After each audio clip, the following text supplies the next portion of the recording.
kami dari kelompok 4 Kimia Dasar akan menjelaskan apa itu pencemaran udara yang ada di lingkungan Pekanbaru. Saya akan menjelaskan tentang pengertian pencemaran udara. Pencemaran udara merupakan salah satu kerusakan lingkungan yang berupa penurunan kualitas udara karena masuknya unsur-unsur berbahaya ke dalam udara atau atmosfer bumi. Pencemaran udara membahayakan kesehatan manusia, hewan, dan tumbuhan, mengganggu keestetikan dan kenyamanan atau merusak lingkungan. Baiklah, saya akan menjelaskan tentang penyebab terjadinya pencemaran udara. Penyebab terjadinya pencemaran udara itu disebabkan oleh dua faktor, yang mana faktor pertama itu adalah faktor alam, yang kedua itu faktor buatan. Faktor alam ini contohnya itu seperti aktivitas gunung berapi yang menghasilkan gas vulkanik. Yang kedua itu contohnya kebakaran hutan. Yang ketiga itu kegiatan mikroorganisme.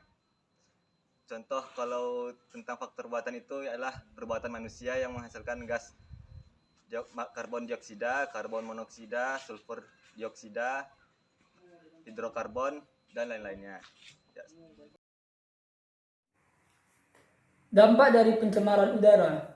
Di sini saya membagi dampak dari pencemaran udara menjadi 3. Yang pertama, dari segi kesehatan, dari segi keselamatan, kemudian dari segi lingkungan dan ekonomi. Yang pertama ialah dari segi kesehatan. Dampak yang paling terlihat dari pencemaran udara ialah dari segi kesehatan. Penyakit yang timbul dari pencemaran udara salah satunya ialah penyakit ISPA atau infeksi saluran pernapasan akut. Kemudian gangguan pertumbuhan dan kecerdasan, radang tenggorokan, tubuh menjadi kekurangan oksigen, serta sistem reproduksi pada pria bisa terganggu.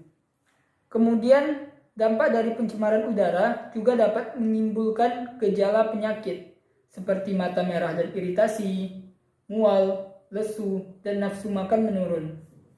Yang kedua dari segi keselamatan. Dampak yang paling jelas terlihat ialah ketika kita berada di luar rumah. Asap tebal akibat pembakaran hutan dan pembakaran sampah menyebabkan kurangnya jarak pandang, dan ini bisa membahayakan para pengendara motor atau para pengendara kendaraan di jalan raya. Yang ketiga dari segi lingkungan dan ekonomi. Efek dari pencemaran udara yang paling menjadi perhatian masyarakat dunia ialah pemanasan global. Selain itu, hujan asam, eutrofikasi, serta penipisan ozon menjadi salah satu dampak pencemaran udara bagi lingkungan. Dari segi ekonomi, dapat menurunkan visa negara akibat kurangnya turis asing yang berminat untuk mengunjungi suatu negara yang pencemaran udaranya sudah sangat parah. Di sini saya akan menjelaskan cara mengatasi atau menanggulangi pencemaran udara. Yang pertama yaitu mengurangi emisi, seperti contoh di samping. Asap dari kendaraan pribadi merupakan salah satu penyumbang utama kemacetan dan polusi udara di kota. Asap yang keluar dari kendaraan itu menjadi sumber utama dari pencemaran udara. Maka dari itu kita perlu mengurangi kebiasaan dalam memakai kendaraan dan bisa beralih dengan menggunakan transportasi umum. Selain itu, hindari juga sering terlalu lama menyalakan mesin kendaraan saat sedang menunggu untuk waktu yang terlalu lama. Yang kedua yaitu tidak melakukan bakar sampah seperti di samping ini. Sebagian orang mungkin berpikir bahwa membakar sampah dapat mengurangi masalah timbunan sampah. Padahal kebiasaan buruk ini merupakan salah satu penyebab pencemaran udara. Saat kita membakar sampah, maka sampah akan menghasilkan karbon monoksida. Paparan asap pembakaran sampah atau kabut asap dalam jangka panjang diketahui dapat meningkatkan risiko bermasalah kesehatan seperti infeksi saluran pernapasan, gangguan jantung, paru-paru, dan lain-lain. Yang ketiga yaitu menghentikan kebiasaan merokok seperti contohnya di samping ini. Asap rokok merupakan salah satu sumber polusi udara yang tidak boleh dianggap sepele. Hampir sama dengan asap pembakaran sampah, asap rokok juga mengandung beragam jenis bahan kimia berbahaya yang dapat menimbulkan polusi udara.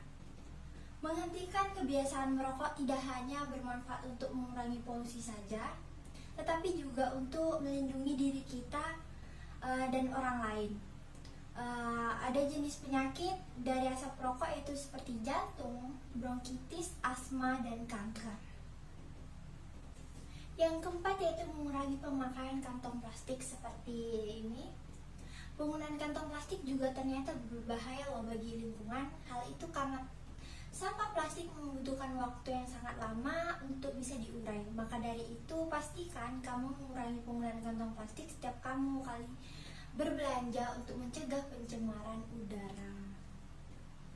Yang terakhir atau yang kelima yaitu menanam pohon.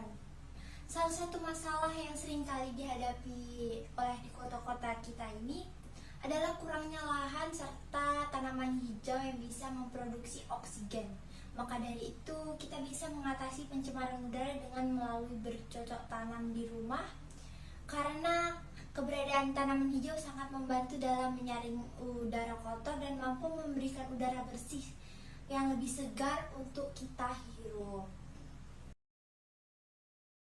Saya Tasuna Brijal Munte akan menjelaskan bagaimana upaya pemerintah untuk mengurangi pencemaran udara.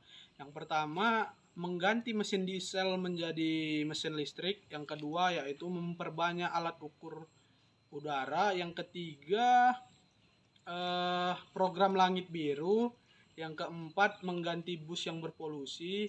Yang kelima, kendaraan wajib tes uji emisi. Yang keenam, memperbanyak alat uji emisi di setiap SPBU dan bengkel. Baiklah teman-teman, di sini saya akan menunjukkan contoh pencemaran udara yang ada di lingkungan Pekanbaru.